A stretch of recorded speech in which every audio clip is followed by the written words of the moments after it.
होंगे, सुरक्षित होंगे। तो देखिए पिछले वीडियो में, प्रीवियस वीडियो में मैंने डिस्कशन किया था कि अगर आप किसी चालक को आवेशित करते हो तो उस चालक के पृष्ठ के बाहर की ओर एक बल लगता है, ठीक है। और उस बल की अपन ने गणना भी की थी। देखो कुछ इस तरह से था ये चालक था और आपने इसको आवेशित किया, ठीक है। अगर ये r त्रिज्या का गोलीय मान लेते हैं गोलाकार चालक है तो इसको आपने आवेशित किया। तो आवेशित करने पर अपन ने ये पाया कि इसके ऊपर एक बाहर की ओर बल लगता है F, ठीक है। ये F इलेक्ट्रोस्टैटिक फोर्स लगता है और ये कितना लगता है, इस F का अपन ने इसकी गणना भी की थी। कितनी आई थी, ये आई थी sigma square upon 2 epsilon not integration dA, ठीक है। dA या ds ले लीजिए, अपन ने ds लिया है तो ये ds आ जाता है और ds क्या आ जाता है, इसका पूरा क्षेत्रफल आ जाता है। कितना आ जाता है, F आ जाता है, F आ जाता है sigma square 2 epsilon not into 4 pi r square. और इसके साथ साथ अपन ने प्रेशर भी देखा था। तो प्रेशर P कितना आया था, यहाँ पर P बराबर आया था, देखो प्रेशर का फॉर्मूला होता है फोर्स अपॉन एरिया।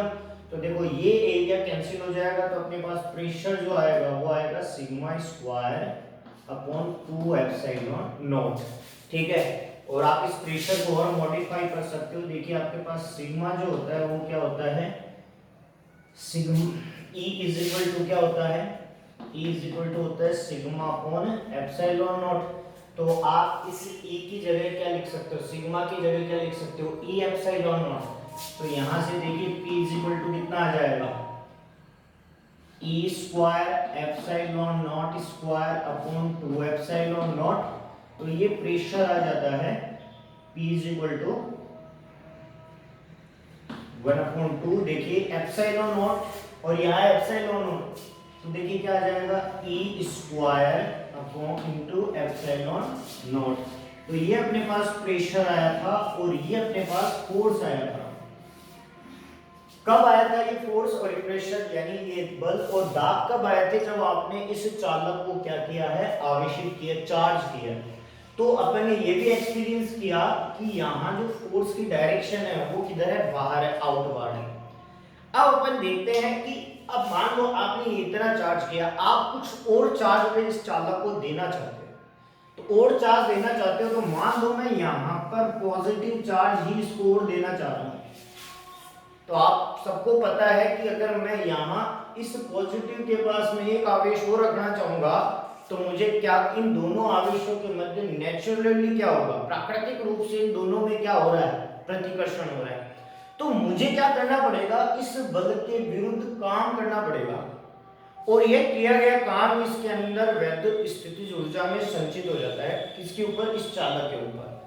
तो अपना जो नेक्स्ट टॉपिक है वो इसी बात पे है कि अगर हम इस चालक को, इस कंडक्टर को और आवेश देने की कोशिश करें तो फिर क्या होगा, तब ये होगा कि हमें एक वर्क डन करना पड़ेगा और वो जो वर्क डन आएगा वो ही क्या होगा, इलेक्ट्रिक एनर्जी में स्टोर हो जाएगा, इसके यूनिट वॉल्यूम में, इसके एकांक आयतन में ये ऊर्जा संचित हो जाती है जो भी हमने कार्य किया। क्यों करना पड़ा कार्य, क्योंकि देखो ये बल है वो इधर कार्य कर रहा है और आपको जो धनावेश है वो इसके पास में लाने की आप और कोशिश कर रहे हो, यानी इसको और पॉजिटिवली चार्ज कर रहे हो। इस स्थिति में आपको इस बल के विरुद्ध क्या करना पड़ेगा, कार्य करना पड़ेगा। तो अपना जो टॉपिक है वो है कि किसी भी चालक के, किसी भी विद्युत क्षेत्र में, यहाँ विद्युत क्षेत्र है, इस विद्युत क्षेत्र में चालक इकाई आयतन में संचित ऊर्जा। तो अपना टॉपिक यही है। तो उस टॉपिक को समझने से पहले अपने को ये दोनों चीजें ये याद रखनी पड़ेगी कि भाई एक आवेशित चालक के ऊपर ये बल लगता है और अब हम इस बल के विरुद्ध जा रहे हैं तो कितना काम बल लगाना पड़ेगा। भाई मान लीजिए आपके पास से कोई 5 kg की वस्तु, ये m द्रव्यमान की वस्तु है, F बराबर कितना आ गया इसका mg, या आप कह सकते हो कि F बराबर इसका आ गया 5 न्यूटन। ये बल इसके नीचे मान लो काम कर रहा है, ठीक है, ओके। अब आपको अगर इसको यहाँ जमीन से ऊपर उठाना है तो बताइए कितना बल लगाना पड़ेगा, किसके बराबर लगाना पड़ेगा, कितना लगाना पड़ेगा, यही लगाना पड़ेगा अपोजिट डायरेक्शन में, F = 5 न्यूटन। ठीक उसी तरह यहां पर भी अगर मुझे इस आवेश को यहां पर लाना है तो मुझे बल कितना लगाना पड़ेगा, F कितना लगाना पड़ेगा, तो F मुझे लगाना पड़ेगा ठीक इसके जितना या इससे अधिक। ठीक है, तो अगर मैं संतुलन की अवस्था लेता हूं तो ये जो बाह्य बल लगाऊंगा मैं वो किसके बराबर होना चाहिए, इस एक्सटर्नल इस इलेक्ट्रिक फील्ड से जो फोर्स डेवलप हो रहा है, जो बल लग रहा है उस बल के बराबर होना चाहिए। तो अपना जो टॉपिक है वो यही है कि हम यहाँ जो एनर्जी आएगी वो कितनी आएगी या वो जो कार्य आएगा वो कितना आएगा। देखते तो देखो मान लो ये आपके पास वो आवेशित गोला था, अभी देखो गोला बना है या जो भी बना है, लेकिन मुझे पूरा भरोसा है आप अपने विवेक से इसको ये मान लोगे कि ये एक गोला बना है। ठीक है, अब आपने इस खोखले गोले को या इस गोलाकार पृष्ठ को आपने आवेशित किया तो ये आपके पास बल आया था F बाहर की ओर, और इसका मान भी आया था अपने पास F is equal to sigma square 2 epsilon not integration ds, जो ds है इसका क्षेत्रफल है। ठीक है, अब क्या होता है, अब मैं इसको बाहर से एक आवेश दे रहा हूं प्लस आवेश, तो क्या करना पड़ेगा भाई, ये बल है ये अपने आप तो आने नहीं देगा इस आवेश को, क्यों सीधे पांव तो क्यों नहीं आने देगा, क्योंकि प्रकृति कहती है कि इन समान आवेशों में क्या होने वाला है, प्रतिकर्षण होने वाला है। तो अब सीधे पांव तो ये आवेश आप यहां नहीं रख सकते, तो फिर करे क्या, तो हम इस बल के बराबर इस बल को अगर मान लेते हैं इलेक्ट्रोस्टैटिक फोर्स। ठीक है, और इस बल के बराबर क्या करना पड़ेगा, आपको कार्य करना पड़ेगा। ठीक है, तो इस बल के बराबर कार्य कैसे किया जाएगा, तभी इसके जितना आप बल लगाओगे, तो मान लो आप इस आवेश को पकड़ रहे हो और पकड़ के यहां ले जा रहे हो, तो पकड़ रहे हो इसका मतलब आप इसके ऊपर क्या लगा रहे हो, एक बाह्य बल लगा रहे हो इस दिशा में। अब इससे होगा क्या, इससे ये होगा कि ये जो चालक है आवेशित, इस पे आपने जबरदस्ती फोर्स लगाया है तो ये संकुचित होगा। क्यों होगा, देखिए ये मान लीजिए आपके पास एक एयर टाइट बैलून है, समझो इसको कि ये बैलून है और आपने इस बैलून में हवा भरी हुई है ऑलरेडी, तो देखो इस हवा का जो दाब है, इस हवा का जो दाब है वो इसके ऊपर इस तरह से कार्य कर रहा है, यानी फोर्स वर्क कर रहा है। अब आप जब इस पे और बाहर से इस तरह से कोई बल लगाओगे, F लगाओगे, देखो इस एयर के और बाहर और अंदर की एयर बैलेंस है, तो ये अपनी शेप को एक्वायर किया हुआ है। ठीक है, अब आप क्या करते हो, इस बैलून को दबाते हो, F एक्सटर्नल फोर्स लगाते हो, तो देखो जब भी आप इसको दबाने की कोशिश करोगे तो ये संपीड़न हो जाएगा इसके अंदर, और ये बैलून है वो इस शेप में आ जाएगा। ठीक है, ये इसके अंदर क्या हुआ, संपीड़न हुआ। क्यों हुआ, क्योंकि आपने क्या लगाया है, बाह्य बल लगाया। ठीक है, ठीक उसी तरह से जब आप ये बाह्य बल लगाओगे तो इस बाह्य बल की वजह से इस गोले के अंदर संकुचन होगा, तो ये अपनी प्रारंभिक स्थिति से संकुचित हो जाता है, और मान लेते हैं ये इतना छोटा हो जाता है, संपीड़न हो जाता है। ठीक है, अब तो ये कितना छोटा हो जाएगा, मान लेते हैं कि इसके अंदर संकुचन जो हो रहा है ये हो रहा है, किसकी वजह से, इस बल की वजह से। ठीक है, तो ये बल की वजह से इसके अंदर मान लो dr दूरी तक संकुचन आ गया है। और यहां देखो इसको थोड़ा और मॉडिफाई करते हैं, अपन इसको ले लेते हैं इंटीग्रेशन ds को एरिया ले लेते हैं। ठीक है, एरिया वही 4 पाई r स्क्वायर आना है। ठीक है, तो Fe कितना आ जाएगा, Fe आ जाएगा आपके पास sigma square 2 epsilon not into area. ठीक है, ये मान लेते हैं समीकरण 1 है। अब अगर मैं इन दोनों बलों की, इस बल की और इस बल की संतुलन की स्थिति देखूं तो संतुलन की स्थिति क्या आ जाती है, संतुलन की स्थिति यह आ जाती है कि F विद्युत क्षेत्र के द्वारा लगने वाला बल किसके बराबर है, बाह्य बल के बराबर है। या आप दूसरे शब्दों में ये कह सकते हो कि बाह्य बल जो है वो किसके बराबर रखा है, आपने विद्युत क्षेत्र के बराबर रखा है। ठीक है, ये अपने पास एक स्थिति आ जाती है, तो आप बाह्य बल को क्या कह सकते हो कि बाह्य बल जो है वो बराबर किसके, Fe के, और Fe का मान कितना है आपके पास, Fe का मान है sigma square 2 epsilon not into a। ठीक है, इसे समीकरण मान लेते हैं 2। अब देखो इस बल की वजह से हमने कितना किया, विस्थापन किया dr। ठीक है, तो बल गुणा विस्थापन, ध्यान से देखना, सॉरी इस बल की वजह से नहीं, इसकी वजह से, देखो बल भी इधर ही लग रहा है, विस्थापन भी इधर ही हो रहा है। तो फिर हमने क्या किया, कार्य किया। ऑब्वियसली भाई जब और बल और विस्थापन एक साथ आ जाते हैं तो वस्तु पर कार्य होता है। तो अपन हमने कार्य किया dw। dw क्यों किया, क्योंकि हमने डिस्प्लेसमेंट क्या किया, वेरी स्मॉल डिस्प्लेसमेंट है यहाँ पे, तो वर्क डन भी क्या होगा, बहुत स्मॉल होगा। तो ये वर्क डन कितना हुआ, dw हुआ। ठीक है, तो dw इज इक्वल टू क्या हो गया, F एक्सटर्नल डॉट क्या जाएगा, dr। ठीक है जी, dw इज इक्वल टू कितना आ जाएगा, F external dot dr। Dot product हटाइए, सबसे पहला काम तो ये कीजिए, ये डॉट प्रोडक्ट हटाता हूं, तो F एक्सटर्नल dr cos, अब क्या थीटा बताओ कितना आएगा। देखिए F एक्सटर्नल भी इसी दिशा में है और डिस्प्लेसमेंट dr की डायरेक्शन भी यही आ रही है। देखो इधर ही संकुचित हो रहा है, संपीड़न हो रहा है। ठीक है, तो कितना आएगा, थीटा 0 डिग्री आएगा। तो dw इज इक्वल टू कितना हो गया आपके पास, F एक्सटर्नल dr हो जाएगा, क्योंकि cos 0 डिग्री की वैल्यू क्या होती है, 1 होती है। ये आपके पास अब एक्सटर्नल की, F एक्सटर्नल की वैल्यू कितनी आ रही है आपके पास, sigma square 2 epsilon not into a। तो dw इज इक्वल टू कितना आया आपके पास, dw इज इक्वल टू आया sigma square 2 epsilon not into a into ये dr हो रहा है। ठीक है जी, ये बहुत काम की टर्म है, आपने 11th में भी बहुत जगह पढ़ी है कि देखो क्षेत्रफल क्या होता है, एरिया बराबर होता है लंबाई गुणा चौड़ाई।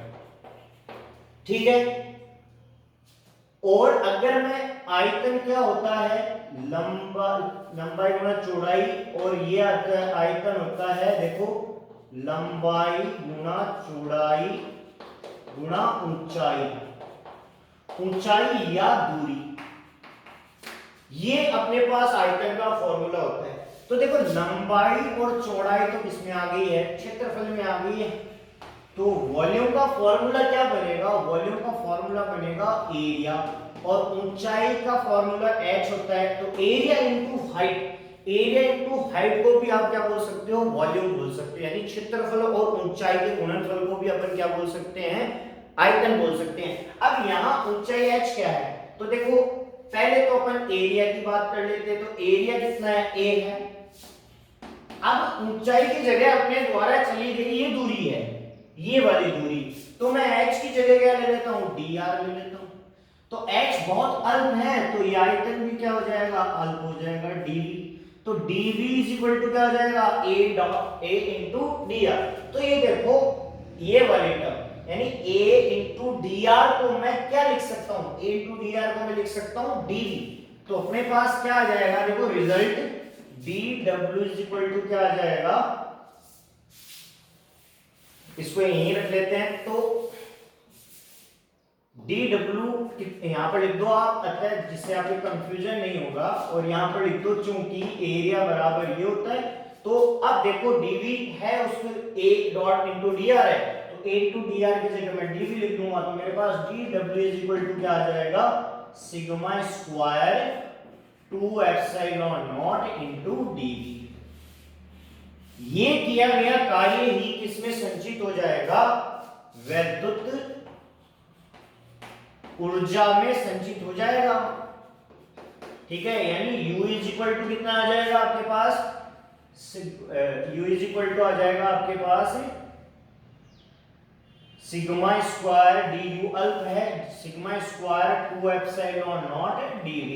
अगर मुझे पूरे पृष्ठ के लिए चाहिए तो इसका क्या कर दूंगा, समाकलन कर दूंगा। तो समाकलन dw इज इक्वल टू कितना आ जाएगा, integration sigma square 2 epsilon not dv आ जाएगा, ये आ जाएगा। अगर आपसे बात करें कि साहब इकाई आयतन की संचित ऊर्जा क्या है, तो इकाई आयतन यानी ये dv का अगर मैं इसमें भाग दे दूं तो मेरे पास क्या आ जाएगी, इकाई आयतन की ऊर्जा आ जाएगी, यानी u of unit volume, unit volume की कितनी आ जाएगी, dw upon dv is equal to कितना आ जाएगा भाई, ये आ जाएगा सिग्मा स्क्वायर 2 एप्सिलॉन नॉट। तो ये आपके पास इकाई आयतन के लिए में संचित ऊर्जा आ जाती है। तो आपसे क्वेश्चन भी यही आने वाला है अगर डेरिवेशन आता है बोर्ड एग्जाम में तो वो डेरिवेशन इसी तरह से आएगा कि वैद्युत क्षेत्र के इकाई आयतन में संचित ऊर्जा कितनी होगी, तो वो ये होगी सिग्मा स्क्वायर 2 एप्सिलॉन नॉट। ठीक है, तो आपको क्या ध्यान रखना है, आपको बस इतना ही ध्यान रखना है कि ये चालक था, इस चालक को जब आपने आवेशित किया था तो आवेशित करने पर ये बल इसके ऊपर बाहर की ओर कार्य करने लगता है, और इस बल के कारण क्या लगता है, आप जब बाहर की ओर ये बल लगता है और आप इसको अतिरिक्त आवेश देना चाहते हो तो आवेश के कारण अपने को क्या करना पड़ेगा, इसके ऊपर बल लगाना पड़ेगा। क्यों लगाना पड़ेगा, इस बल के विरुद्ध। और अपन जब बाह्य बल लगा रहे हैं तो ये जो आवेशित चालक है ये संकुचित होता है, संपीड़ित होता है, अर्थात इसके अंदर क्या होता है, dr दूरी तक विस्थापन होता है। तो अपन ऑब्वियसली कह सकते हैं कि बल और विस्थापन है साथ में आ गए तो इसके ऊपर कार्य हो रहा है, तो कार्य हो जाता है dw और dr का विस्थापन और बल एक ही दिशा में है, तो ये अपने पास रिजल्ट आ जाते हैं और इस तरह से ये कार्य आ जाता है ये वाला। अगर आपसे पूछे कि इकाई आयतन में, तो ये कार्य भी ऊर्जा में है और इकाई आयतन है, तो आप इस आयतन का इसके अंदर क्या कर सकते हो, भाग दे सकते हो, तो ये अपने पास इस तरह की टर्म आ जाती है। तो ये इकाई आयतन में संचित ऊर्जा थी। ठीक है, अब अपन बात करते हैं कि अगर मान लो ये चालक है, तो अगर अपन किसी बूंद को आवेशित कर दे या किसी साबुन के बुलबुले को आवेशित कर दे, साबुन का बुलबुला है वो भी चालक होता है, तो अगर आप उसको आवेशित कर दो तो उस पर क्या प्रभाव पड़ेगा, वो पहले का देखो साबुन के बुलबुले और जल बूंद है दोनों में एक बात कॉमन होती है कि दोनों पृष्ठ तनाव के कारण गोल होती है। अभी पृष्ठ तनाव क्या है, पृष्ठ तनाव कि किसी भी द्रव का वह गुण जिसके कारण वह अपने पृष्ठीय क्षेत्रफल को कम करने का प्रयास करता है, इसे अपन कहते हैं पृष्ठ तनाव बल। ठीक है, ये तो भी सैद्धांतिक बात, थ्योरेटिकल बात क्या है कि किसी भी पृष्ठ के द्रव के पृष्ठ पर इकाई लंबाई पर लगने वाले बल को अपन क्या कहते हैं, पृष्ठ तनाव बल। तो पृष्ठ तनाव बल के कारण ही बूंदों का आकार गोल होता है, साबुन के बुलबुले का आकार गोल होता है। अब साबुन का बुलबुला एग्जिस्ट कब तक करता है, यानी अस्तित्व में कब तक रहता है, तो तब तक रहता है जब तक उसके अंदर का दाब और बाहर का दाब बराबर हो। यानी साबुन के अंदर बुलबुले के अंदर क्या रहता है, वायु रहती है और बाहर भी वायु है, तो वो एग्जिस्ट कब तक करेगा, यानी फटेगा कब तक नहीं, जब तक बाहर का दाब और भीतर का दाब दोनों क्या नहीं हो जाए, बराबर नहीं हो जाए, बराबर रहते तब तक। जैसे ही भीतर का दाब, देखो भीतर है जो साबुन के बुलबुले के अंदर दाब होता है वो ज्यादा होता है बाहर की तुलना में। ठीक है, और जैसे जैसे दाब बढ़ता है साबुन का बुलबुला फट जाता है। तो अपन यही चर्चा करेंगे कि अगर आप किसी साबुन के बुलबुले को या किसी द्रव बूंद को आवेशित कर दो तो बताइए उसके ऊपर बल किस तरह से कार्य करेंगे, उसका पृष्ठ तनाव क्या होगा, उसकी साबुन के बुलबुले की त्रिज्या क्या होगी, वो बढ़ेगी या घटेगी, इसके बारे में अपन चर्चा करते हैं। तो देखिए अब साबुन के बुलबुले की बात करते हैं कि साबुन के बुलबुले का संतुलन कैसे रहता है। तो देखो पहले अपन ये जान लेते हैं कि साबुन का बुलबुला वास्तव में होता क्या है। देखो ये साबुन का बुलबुला है, ठीक है, इस साबुन के बुलबुले को अपन ने अभी आवेशित नहीं किया है, आवेशित नहीं किया है तो देखो इसके बाहर भी एयर है और भीतर भी एयर है, बाहर भी एयर है और भीतर भी एयर है। ये गोलाकार कैसे बनता है और इसके अंदर ये एग्जिस्ट कैसे करता है, तो देखो इसके भीतर एक दाब कार्य करता है, एयर है तो अपन पी ए मान लेते हैं, और एक दाब बाहर कार्य करता है, ये भी अपन पी ए मान लेते हैं ए, ठीक है, क्योंकि बाहर भी वायु है और भीतर भी वायु है, लेकिन बाहर की वायु और भीतर की वायु दोनों का बहुत बड़ा अंतर है, तो अपन इस वायु के इस दाब के अंतर को अपन अलग अलग कर लेते हैं। यानी अगर मैं पी बाहर लूं तो पी आउटसाइड ले लेता हूं, ठीक है, और भीतर जो मैंने दाब लिया है वो ले लिया है पी इनसाइड। यहां तक की बात समझ में आ जाती है। अब इस बुलबुले का अस्तित्व क्या कहता है, इस बुलबुले का अस्तित्व ये कहता है कि साहब ये बुलबुला है जो साबुन का बुलबुला बनाया है, उस बुलबुले का अस्तित्व तब तक ही रहेगा जब तक कि बाहर का दाब और भीतर का दाब दोनों इक्वल नहीं रहे। ठीक है, अब जनरली होता क्या है, प्रैक्टिकली देखिए अपन, तो भीतर का दाब क्या होता है, ज्यादा होता है, ज्यादा होता है तो वो बुलबुला फट जाता है। तो अपन ये कह रहे हैं कि ये अस्तित्व के लिए इसके क्या शर्त है, अस्तित्व के लिए शर्त ये है कि ये जो बाहर का दाब है, बाहर का दाब, ये पी आउटसाइड जो प्रेशर है, ये बराबर होना चाहिए क्या, पी इनसाइड। ठीक है, तब ही ये बुलबुला अस्तित्व में रहेगा। और एक शर्त और है कि इस बुलबुले पर जितने भी बल कार्य कर रहे हैं उन्हें सबका जो सम है, योग है, सारे बलों का योग है, वो 0 हो जाना चाहिए। यानी ये साम्य अवस्था में, और हमें भी पता है कि कोई वस्तु साम्य अवस्था में कब तक रहती है, जब तक उस पर कार्यरत सारे बल हैं वो सबका सम क्या हो जाए, अगर 0 हो जाए तो वस्तु एग्जिस्ट करती है, किसी तरह का उसके अंदर चेंजेस नहीं होते हैं। तो अब इस बुलबुले की अपन बात करते हैं। तो देखो ये बुलबुला है, अगर अपन इसकी चर्चा करें तो मैं इसको काट लेता हूं 2 भागों में। एक बुलबुला लिया मैंने और उसको कट कर लिया, तो उसका देखो क्रॉस सेक्शन कुछ इस तरह का बनेगा। ये बुलबुला लिया मैंने और इस बुलबुले का क्रॉस सेक्शन वो इस तरह का बन रहा है, देखिए ये थोड़ा सा अंडाकार बन जाता है, ये क्रॉस सेक्शन बन गया। वापस से अगर अपन इसकी बात करें तो देखो, अब पहले अपन तो देखो यहां दाब है, भीतर भी दाब है, इस दाब के कारण क्या होगा, इस दाब के कारण इसके ऊपर बाहर की इस दाब के कारण इसके ऊपर बाहर की ओर एक बल लगेगा।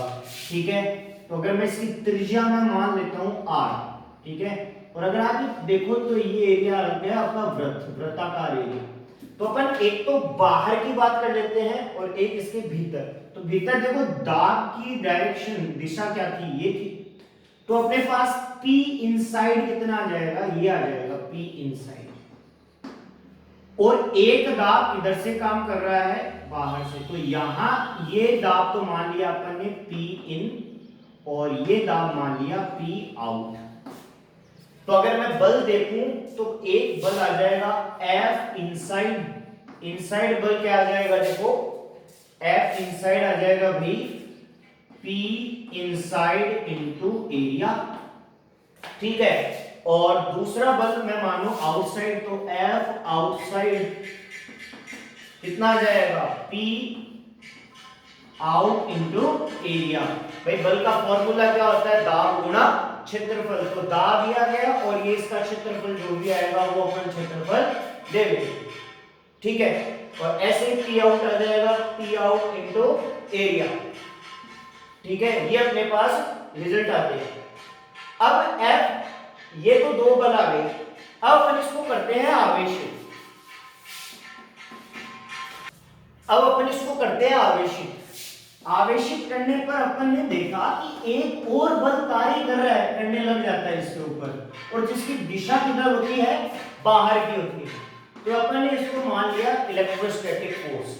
तो एक बल और लगता है, तो देखो इस बल की तो दिशा, अगर मैं इसके बुलबुले के रेफरेंस में देखूं तो इसकी तो दिशा थी इनसाइड, इस बल की दिशा क्या है, आउटसाइड, सॉरी इस बल की दिशा है आउटसाइड, ये बाहर लग रहा है, तो ये डायरेक्शन आउटसाइड आ जाती है और ये आती है अपने पास इनसाइड। ठीक है, अब एक विद्युत क्षेत्र है, वो कितना बल लगा रहा है, विद्युत क्षेत्र के द्वारा लगने वाला बल Ft, अपने ने देखा था कितना आया था, इस चालक के कारण ये आया था sigma square 2 epsilon not into क्षेत्रफल, ये क्षेत्रफल आ गया ds। अब ds कौन सा ले, ds लेना भी इंपॉर्टेंट है। तो देखो अगर मैं यहां इस बल को 2 घटकों में वियोजित करूं, एक घटक आ जाता है मेरे पास, एक घटक को आ जाता है ये F जो बल है, इसको 2 घटकों में वियोजित किया, F sin थीटा और F cos थीटा। तो यहाँ cos थीटा वाला घटक आएगा, यानी सिर्फ इसका cos प्रोजेक्शन कहलाता है। तो यहाँ इसका क्षेत्रफल जो आएगा वो वृत्ताकार आएगा। तो यहाँ पर F की क्या ले सकता हूं मैं, सिग्मा स्क्वायर 2 एप्सिलॉन नॉट। देखो ये क्रॉस सेक्शन एरिया कैसा मिल रहा है आपको, वृत्त मिल रहा है। ठीक है, तो वृत्त का क्षेत्रफल कितना होता है, पाई r स्क्वायर। आप इस बल की दिशा देखो, यानी ये बूंद मैंने आवेशित, ये बुलबुला मैंने आवेशित किया है, इस आवेशित बुलबुले की अगर बल जो लग रहा है वो किधर लग रहा है, बाहर की ओर लग रहा है। ठीक है, तो ये जो बल है इसकी डायरेक्शन किधर आ जाती है, बाहर की ओर आ जाती है। इनके साथ साथ देखो एक बल और काम कर रहा है जिसे अपन कहते हैं पृष्ठ तनाव बल। और पृष्ठ तनाव बल हमेशा देखो कहां काम करता है, परिधि पर काम करता है, परिधि पर काम करता है। तो ये पृष्ठ तनाव बल काम करेगा टी। तो देखो अपने पास पृष्ठ तनाव बल के कारण जो बल लगेगा F into F is equal to T into L. L जो यहां पर है पृष्ठ की कुल लंबाई, लेकिन यहां एक छोटा सा ट्विस्ट है। क्या ट्विस्ट है कि देखो जो बूंद जो बुलबुला होता है, इस बुलबुले में दो पृष्ठ होते हैं, एक और दो, यानी इसकी लंबाई L ये है और ये जो बीच में होती है वो सोप होती है, साबुन होती है, ये बीच में साबुन है। इसके भीतर भी एयर है और बाहर भी एयर है, यानी यहां जो लंबाई ली जाएगी वो L नहीं ली जाएगी, क्या ली जाएगी, 2L ली जाएगी। तो मैं इसको मॉडिफाई कर देता हूं, तो Ft is equal to T into 2L। और लंबाई क्या होती है किसी भी वृत्ताकार पृष्ठ की, 2 पाई, कितनी होती है, 2 पाई आर। तो n इज इक्वल टू कितना ले लेता हूं मैं, 2 पाई r ले लेता हूं, जहां r इसकी त्रिज्या है। तो अपने पास ft कितना आ गया, ft आ जाता है आपके पास t into 2 into l। l कितना आ गया अपने पास, 2 पाई r। तो देखो 2 इंटू 2 कितना हो गया, 4। तो ft इज इक्वल टू कितना आ गया आपके पास, 4 t इंटू 4 पाई r आ जाता है। ठीक है, ये इक्वेशन अपन मान लेते हैं कितनी आ जाती है आपके पास, जो भी है। अब तो देखो इस साबुन के इस आधे इस पार्ट पर कितने बल कार्य कर रहे हैं। ठीक है, तो देखो अपन ने देखा कि एक तो पृष्ठ तनाव बल कार्य कर रहा है जो इसके पेरिफेरी पे लगेगा, ठीक है, Ft। एक विद्युत क्षेत्र के द्वारा बल लगेगा Fe। एक भीतर जो दाब है उसके कारण लगेगा Fin, और एक बाहर जो दाब है उसके कारण बल लगेगा Fo या Fout। ठीक है, तो देखो इसकी शर्त क्या है, इसकी शर्त की पहली दूसरी शर्त क्या है कि सभी बलों का योग क्या हो जाना चाहिए, शून्य हो जाना चाहिए। तो अपन बाहर के बलों की दिशा के अनुरूप सारे बल ले लेते हैं। तो बाहर देखो कौन कौन से बल कार्य कर रहे हैं, एक तो Fe कार्य कर रहा है, ठीक है, इसकी दिशा बाहर है। एक कौन से, देखो ये दाब के कारण जो बल लग रहा है इसकी दिशा बाहर की ओर है, ठीक है, Fe बराबर, देखो भीतर, अब बराबर का क्या आएगा, सॉरी, अब ये दो बल तो बाहर है, ठीक है, Fe और Fin, इन दोनों की दिशा बाहर की ओर है। लेकिन देखो Ft पृष्ठ तनाव के कारण जो बल है उसकी दिशा अंदर की ओर है, तो इसका ऋणात्मक चिन्ह ले लेंगे, क्योंकि इस बल के सापेक्ष ये बल है भीतर लग रहा है और Fout भी भीतर लग रहा है, तो ये बाहर का बल हो गया। ठीक है, तो ये बाहर से कार्य कर रहा था, ये बल हो गए, और इन सभी बलों का योग क्या हो जाना चाहिए, शून्य हो जाना चाहिए। तो देखो Fe कितना आया आपके पास, Fe आया आपके पास sigma square 2 epsilon not into pi r square, जहां पर ने पाई r स्क्वायर क्या लिया था, ds, इंटीग्रेशन ds, और इंटीग्रेशन ds अपने पास क्या आ जाता है, देखो ये पृष्ठ, देखो ये पृष्ठ कैसा है, वृत्ताकार पृष्ठ आ जाता है, तो ये कितना आ जाता है, पाई r स्क्वायर। ठीक है, तो ये आ गया pi r square plus F in कितना आएगा, देखो F inside, F is equal to क्या होता है, प्रेशर, PA इंटू कितना हो जाएगा, PA इंटू एरिया, तो ये हो जाएगा PA इंटू एरिया, ले लेते हैं एक बार। फिर FT कितना आया था अभी हमारे पास, FT आया था T इंटू 2 पाई r, ठीक है, और ये माइनस आ जाता है Fout कितना है आपके पास, Fout अगेन वही PA इंटू एरिया, PO ले लो इसको, सॉरी P इन, और ये आ गया P आउट। ठीक है, ये इन सब का सम क्या हो जाना चाहिए, 0 हो जाना चाहिए। अब आप देखो P इन और P आउट, ये शर्त है। अब पहली शर्त पे जाओ, पहली शर्त क्या कहती है कि यह अस्तित्व में तभी रहेगा जब पी आउट और पी इन दोनों क्या हो जाए, बराबर हो जाए। तो देखो अपने पास पी इन और पी आउट है, इन दोनों को क्या कर देते हैं, बराबर कर देंगे। बराबर कर देते हैं तो अपने पास देखो ये टर्म आती है sigma square 2 epsilon not into pi R square. अब इनको बराबर कर दिया मैंने, बराबर क्या किया, बराबर ये किया कि पी इन, यहां लिख देता हूं मैं, पी इन बराबर पी आउट बराबर पी ए मान देता हूं मैं, तो ये आ जाएगा P A into A minus T into 4 pi R, और माइनस क्या आ जाएगा, अगेन पी आउट को भी क्या मान रहा हूं मैं, पी ए मान रहा हूं, तो ये पी ए इंटू ए आ जाएगा। तो आप देख सकते हो कि ये दोनों कैंसिल हो गए, तो आपके पास बचा क्या, आपके पास बचा ये sigma square 2 epsilon not into pi R square और minus T into 4 pi R square नहीं, 4 पाई आर ही आएगा, 2 पाई आर होता है ये, तो ये आ जाएगा 4 pi are is equal to क्या हो गया, 0 हो गया। ठीक है, तो यहां से देखो ये इधर चला जाएगा, तो sigma square 2 epsilon not into pi R square is equal to कितना आ जाएगा, टी इंटू 4 पाई आर।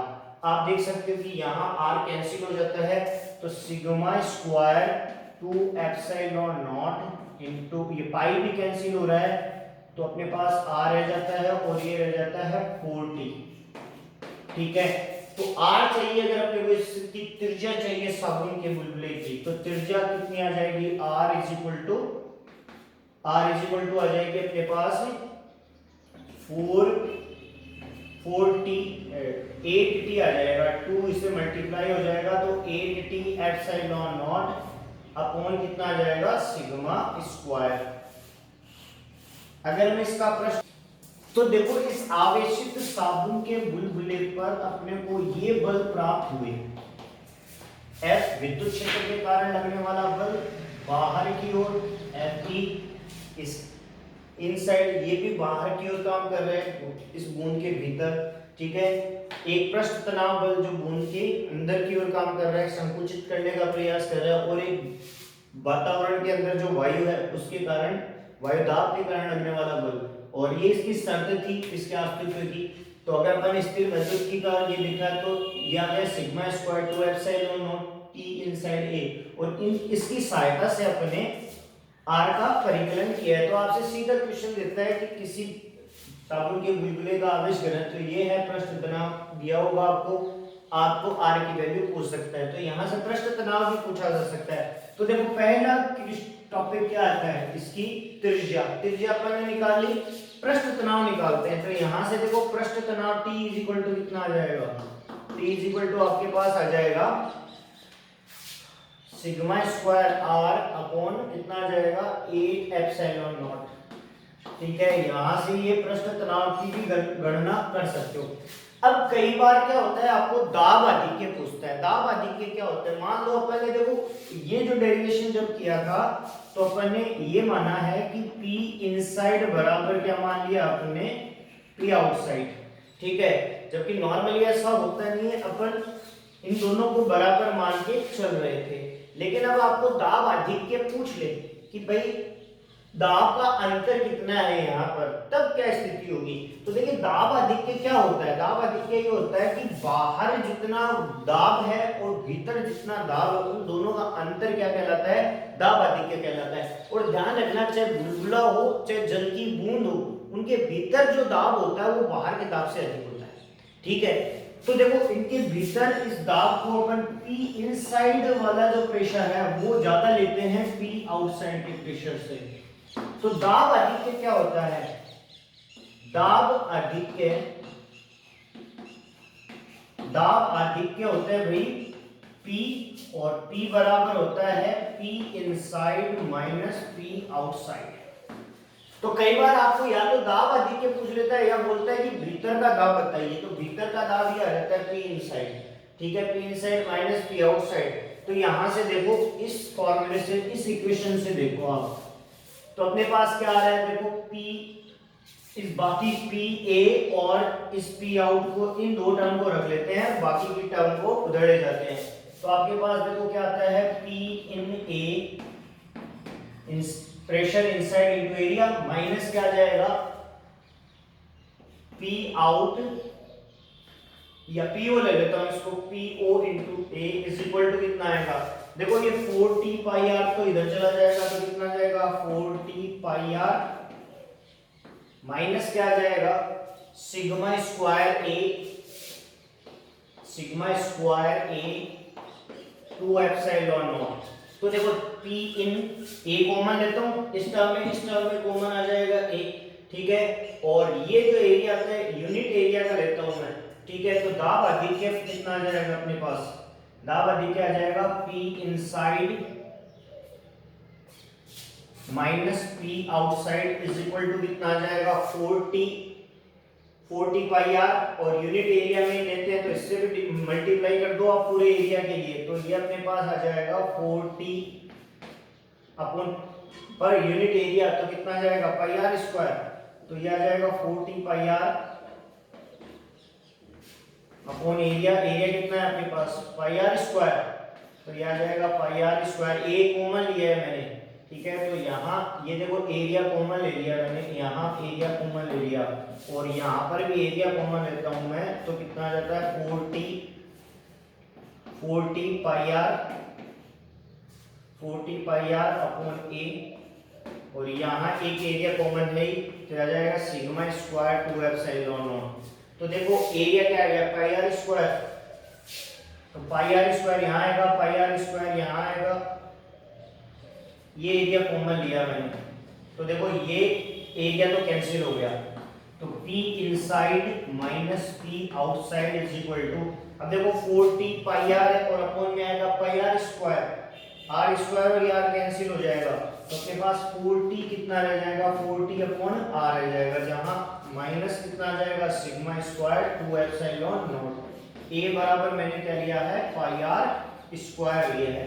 तो ये अपने पास दाब अधिक्य आ जाता है, और इसके बारे में भी अक्सर पूछ लिया जाता है बोर्ड एग्जाम में कि इस आवेशित साबुन के बुलबुले का दाब अधिक्य कितना है। सीधा अगर आपसे दाब अधिक्य पूछे तो आपको इनको बराबर नहीं लेना है, आपको इस फॉर्मूले के अंदर P इन माइनस P आउट करना है। ये मैंने P आउट माइनस P इन क्यों नहीं लिया, क्योंकि मैं ये कह, हमारे पास ये पहले से नॉलेज है, 11th क्लास से हमने पाया है कि किसी भी साबुन के बुलबुले को ले लीजिए या वायु के बुलबुले को ले लीजिए या जल बूंद को ले लीजिए, उसके भीतर जो दाब होता है वो ज्यादा होता है और बाहर दाब कम होता है, ठीक है। और उस भीतर के दाब की वजह से वो साबुन का बुलबुला फट जाता है, जल की बूंद टूट जाती है। अब उसको बचाए कौन रखता है, उसका पृष्ठ तनाव। वो पृष्ठ तनाव उस दाब अधिक्य को संतुलित करने का प्रयास करता है, जिसकी वजह से वो एग्जिस्ट करता है। तो दाब अधिक्य आपके पास आ जाए तो अपन ने किया क्या, P इन और P आउट लिया, एरिया कॉमन लिया इस पूरी टर्म में, तो एरिया यहाँ कॉमन आ गया, यहाँ से एरिया कॉमन लिया, ठीक है। कॉमन लिया तो देखो यहाँ एरिया डिवाइड हुआ और यहाँ पर ये एरिया कैंसिल हो गया, और एरिया कितना ले रहा हूँ मैं पाई आर स्क्वायर, तो ये दाब अधिक्य। तो दाब अधिक्य का भी डेरिवेशन पूछा जा सकता है, या ये भी पूछा जा सकता है कि इस बूंद के अंदर का दाब बताइए, वायुमंडलीय दाब दिया हुआ होगा आपको, यानी P आउट है वो क्या हो गया, इस बूंद के बुलबुले के बाहर का दाब, और बाहर अगर मान लो वायुमंडल है तो P आउट क्या लोगे आप, यहाँ पर P आउट आप लोगे वायुमंडलीय दाब, ठीक है। यानी P आउट को आप क्या ले लेना है, वायुमंडलीय दाब ले लेना है, ठीक है। और इसकी फिक्स वैल्यू होती है। तो कई बार तो दाब अधिक पूछ लेता है, कई बार बुलबुले के भीतर का दाब पूछ लेता है, या मोस्टली ये जो आपकी बुक के अंदर डेरिवेशन है आर के बारे में डिस्कशन कर लेता है। तो मैंने ये सारे टॉपिक आपको बताए हैं, तो इसमें आप न्यूमेरिकल करना, मोस्टली जो प्रोबेबिलिटी है इसमें न्यूमेरिकल भी आ सकता है, और इस साल के बोर्ड के एग्जाम के पॉइंट ऑफ व्यू से भी अच्छा टॉपिक है। प्लीज इसको आप एक बार बुक से टेक्स्ट बुक से एक बार वो टैली करना, यहाँ तक आपकी टेक्स्ट बुक में है। टेक्स्ट बुक के बाद में अगर अपन दाब अधिक्य के इनकी चर्चा करें, एक बार थोड़ा सा ट्रिकी, एक बार फिर से बता देता हूं कि अगर वायुमंडल है बाहर तो ये P आउटसाइड का जो दाब आएगा वो वायुमंडलीय दाब आएगा। आवेशित साबुन के बुलबुले पे आधारित ये दो तरह की बातें आपसे पूछी जाती है कि भाई उसका आवेश घनत्व क्या होगा और उसका दाब अधिक्य क्या होगा, या आवेशित साबुन के बुलबुले के भीतर का दाब कितना होगा। एक तरह की वैरायटी और पूछी जाती है, वो पूछता है कि एक नंबर का कंसेप्चुअल क्वेश्चन बनता है कि भाई एक साबुन के बुलबुले को आप धनावेशित कर दो तो उसकी त्रिज्या पर क्या प्रभाव पड़ेगा, या वो संकुचित होगा या संपीड़ित होगा, या उसको ऋणावेशित कर दो तो वो उसकी त्रिज्या पर क्या प्रभाव पड़ेगा, वो संकुचित होगा या संपीड़ित होगा। तो देखो, चाहे वो धनावेशित किया जाए या ऋणावेशित किया जाए, दोनों स्थितियों में उसके ऊपर जो विद्युत क्षेत्र के द्वारा बल लगेगा वो ये बाहर की ओर लगेगा, और ये बल इसको क्या करेगा, पुल आउट करने की कोशिश करेगा, खींचने की कोशिश करेगा। तो ऑब्वियसली अपन कहते हैं कि अगर आप चाहे किसी भी साबुन के बुलबुले को आप धनावेशित करो या ऋणावेशित करो, दोनों स्थितियों में उसकी जो त्रिज्या है आर बढ़ती है। इसको अपन मैथमेटिकली भी एक्सप्रेस कर सकते हैं। कैसे कर सकते हैं, देखो अपने पास r इज इक्वल टू कितना आया, r इज इक्वल टू आया अपने पास 8t epsilon not upon sigma square. तो यहां से देखो sigma square is equal to कितना हो गया, sigma square is equal to हो गया 8t epsilon not upon r, और तो सिग्मा इज इक्वल टू क्या हो गया भाई अपने पास, सिग्मा इज इक्वल टू हो गया आपके पास under the root 8t epsilon not upon r। अब सिग्मा क्या होता है, सिग्मा क्या होता है अपने पास, सिग्मा बराबर होता है q अपॉन a, और एरिया देखो ये गोलाकार एरिया है पृष्ठीय क्षेत्रफल, तो सिग्मा बराबर आ जाएगा q upon 4 pi r square. तो मैं यहाँ सिग्मा की जगह ये मान रखता हूँ, तो मेरे पास q upon 4 pi r square is equal to आ जाएगा 8t epsilon not upon r।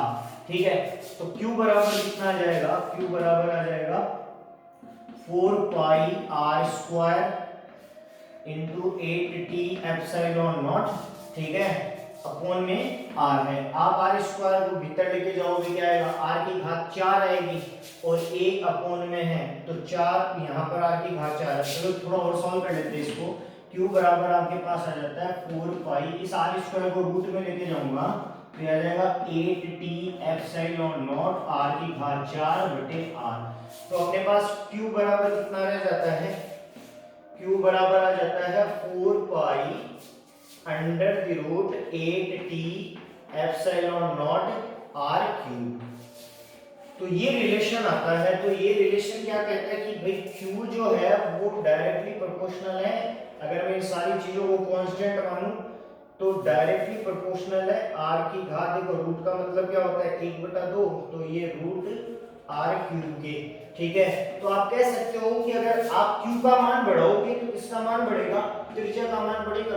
ये साबुन का बुलबुला ये प्रसारित होगा, इसकी त्रिज्या बढ़ेगी, आवेश चाहे किसी तरह का हो, धनावेश हो या ऋणावेश हो। तो ये हमने साबुन के बुलबुले के संतुलन की स्थिति की बात की थी। तो अभी तक ये जो टॉपिक हुए हैं या इस टॉपिक से रिगार्डिंग आपको जब भी प्रॉब्लम हो, डाउट हो, आप वीडियो के एंड में मेरे नंबर हैं, आप उन पे टेक्स्ट कर सकते हो, व्हाट्सएप कर सकते हो, टेलीग्राम कर सकते हो, टेलीग्राम के सेम नंबर है, और या आप स्कूल के जो नंबर है उस पर आप अगर मैसेज मुझे करते हो तो आप प्लीज स्कूल का नाम, अपना नाम मेंशन करके, अपने नाम के साथ स्कूल का नाम जरूर मेंशन करना, और आपकी जो भी क्वेरी है आप मुझे टेक्स्ट कर सकते हो, या अपने कॉपी पे कहीं पर भी लिख के आप उसकी फोटो खींच के मुझे भेज सकते हो। ठीक है, नेक्स्ट वीडियो से अपन स्टार्ट करेंगे 3rd चैप्टर स्थिर वैद्युत विभव, विभव की अपन बात करेंगे, और विभव हमारे को आगे काफी सारे चैप्टरों में हेल्प करेगा। करंट इलेक्ट्रिसिटी में तो पूरा विभव का ही योगदान रहेगा। आगे अपन बात करेंगे चुंबकत्व की, कहीं पर भी अगर आप अब जो रनिंग होगी वो विद्युत विभव के हिसाब से पूरे आगे अपन फिजिक्स में पढ़ते हैं। जितने भी करंट से रिलेटेड है, विद्युत क्षेत्र से रिलेटेड है, उसमें विभव का बहुत योगदान रहेगा। तो नेक्स्ट वीडियो से अपन विद्युत विभव यानी चैप्टर 3rd स्टार्ट करते हैं।